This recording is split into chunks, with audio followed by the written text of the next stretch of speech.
पैसा निवेश क्यों करें? सिर्फ बचत करना पर्याप्त क्यों नहीं है? क्या आपने कभी सोचा है कि आज के 100 रुपये की कीमत 10 या 15 साल बाद कितनी रह जाएगी?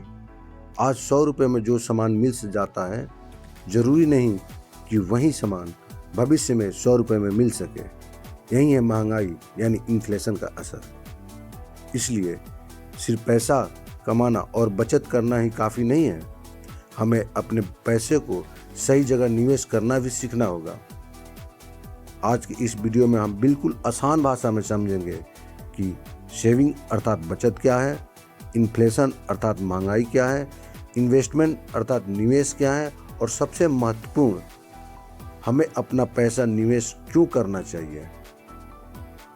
वीडियो के अंत में 3 ऐसे महत्वपूर्ण कार्य बताएंगे जिसे निवेश करने से पहले अवश्य करना चाहिए। इसलिए इस वीडियो के साथ अंत तक बने रहे।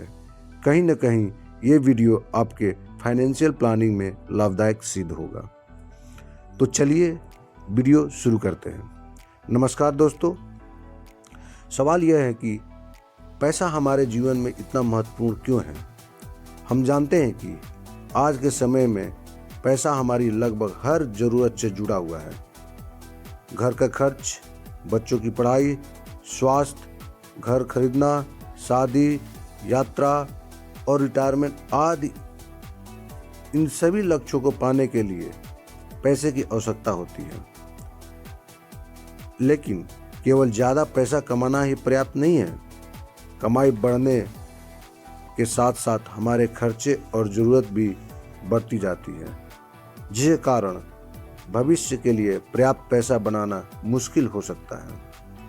इसलिए हमें 4 चीज़ों पर ध्यान देना चाहिए: इनकम, एक्सपेंसेस, सेविंग्स, इन्वेस्टमेंट अर्थात कमाई, खर्चे, बचत और निवेश। इनकम का सोर्स मल्टीपल करें।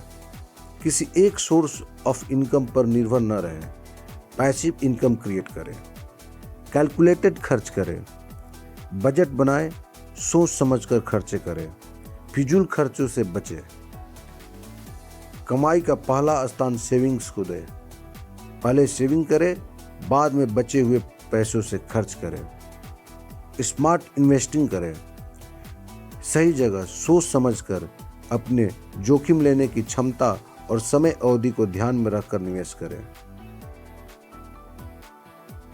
तो दोस्तों, सबसे पहले समझते हैं सेविंग यानी बचत क्या होती है।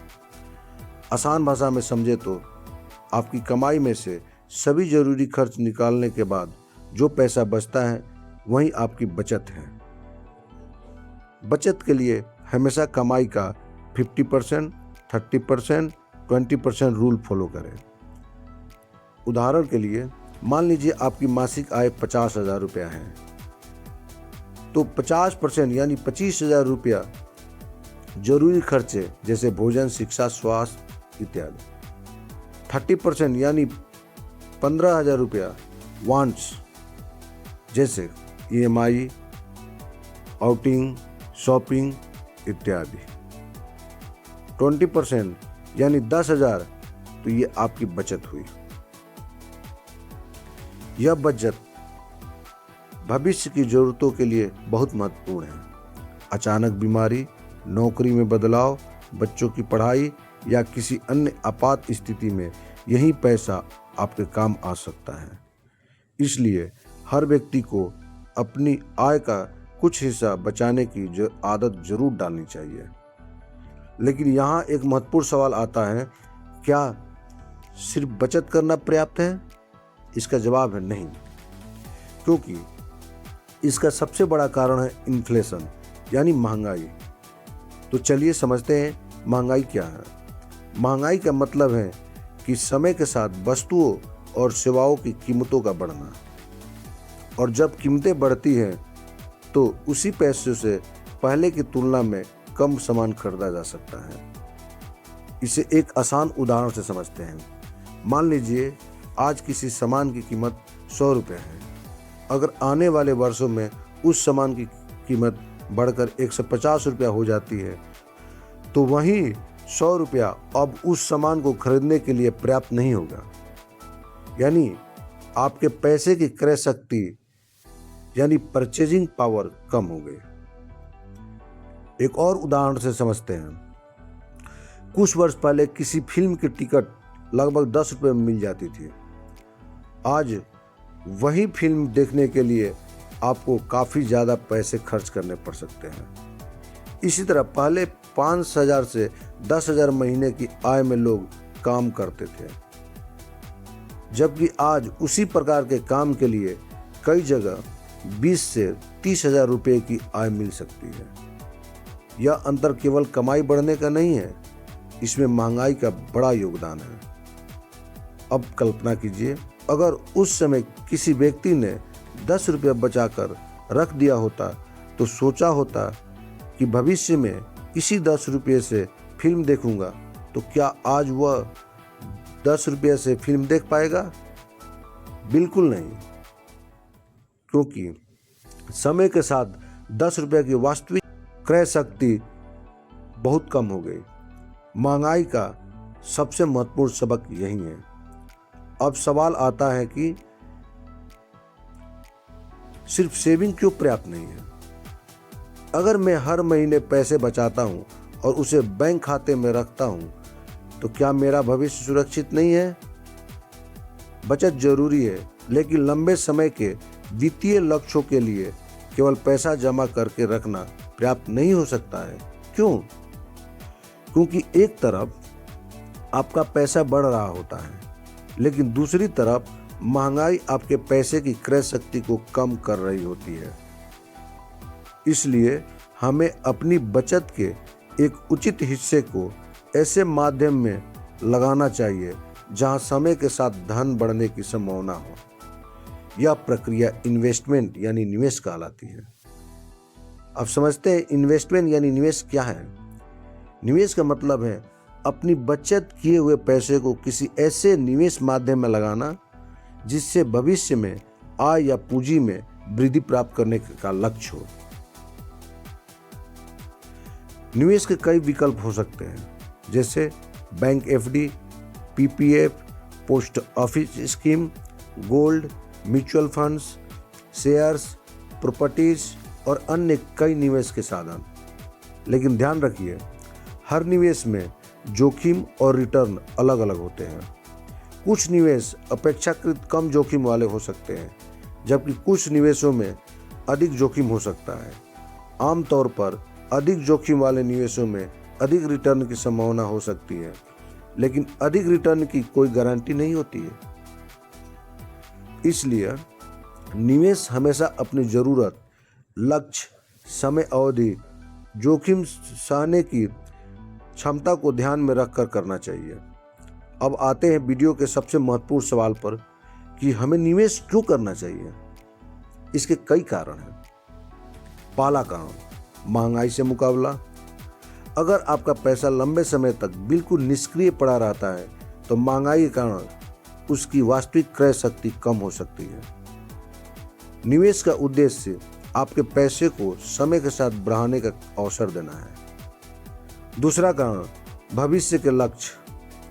हर व्यक्ति के जीवन में बड़े वित्तीय लक्ष्य होते हैं, जैसे बच्चों की उच्च शिक्षा, घर खरीदना, बच्चों की शादी, रिटायरमेंट, फाइनेंशियल फ्रीडम प्राप्त करना या भविष्य की अन्य बड़ी जरूरतें। इन लक्ष्यों के लिए केवल आज की कमाई पर्याप्त नहीं हो सकती, इसलिए पहले से निवेश करना महत्वपूर्ण है। तीसरा कारण, कंपाउंडिंग का लाभ। जब आपके निवेश किए हुए पैसे पर रिटर्न मिलता है और उस रिटर्न को भी आगे निवेश किया जाता है, तो समय के साथ रिटर्न पर भी रिटर्न मिलने की संभावना बनती है। इसे कंपाउंडिंग कहा जाता है। यही कारण है कि लंबे समय तक नियमित निवेश धन निर्माण में महत्वपूर्ण भूमिका निभा सकता है। अब सिंपल और एक लाइन में सेविंग और इन्वेस्टमेंट में अंतर समझेंगे।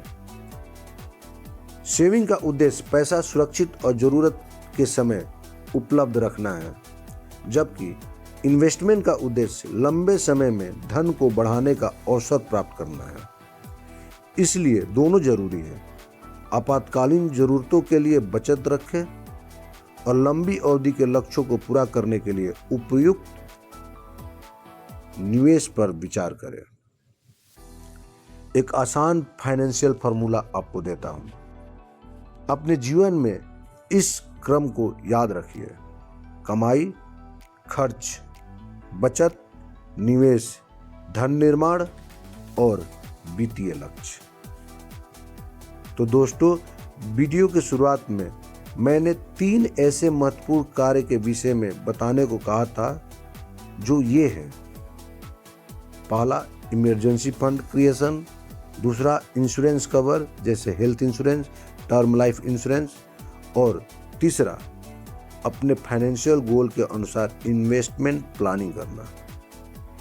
निवेश करने से पहले ये 3 कार्य को इंश्योर कर लें, क्योंकि यही आपके जरूरी वित्तीय आधार को मजबूत बनाएगा। तो दोस्तों, आज हमने समझा है कि पैसे कमाना जरूरी है, पैसा बचाना भी जरूरी है, लेकिन लंबे समय के लिए केवल बचत करना हमेशा पर्याप्त नहीं हो सकता, क्योंकि महंगाई समय के साथ पैसे की क्रय शक्ति को कम करती है। इसलिए हमें अपने भविष्य के लक्ष्यों को ध्यान में रखते हुए अपनी बचत के उचित हिस्से को सही निवेश माध्यमों में लगाने पर विचार करना चाहिए। याद रखिए, सेविंग आपको पैसे जमा करने में मदद करती है, लेकिन सही इन्वेस्टमेंट आपके पैसे को बढ़ाने का अवसर देता है। और सबसे महत्वपूर्ण, निवेश जितनी जल्दी समझेंगे, अपने वित्तीय भविष्य की योजना उतनी बेहतर बना पाएंगे। अगर आपको यह वीडियो उपयोगी लगा हो तो इसे अपने परिवार और दोस्तों के साथ जरूर शेयर करें, और ऐसे ही आसान भाषा में फाइनेंशियल एजुकेशन और पर्सनल फाइनेंस से जुड़ी जानकारी के लिए चैनल को सब्सक्राइब करें। धन्यवाद। दोस्तों, यह वीडियो केवल शैक्षणिक और सामान्य वित्तीय जानकारी के उद्देश्य से है। किसी भी निवेश का निर्णय लेने से पहले अपने वित्तीय स्थिति, लक्ष्य और जोखिम क्षमता को ध्यान में रखें, अथवा आवश्यकता होने पर योग्य वित्तीय सलाहकार से सलाह लें। नमस्कार।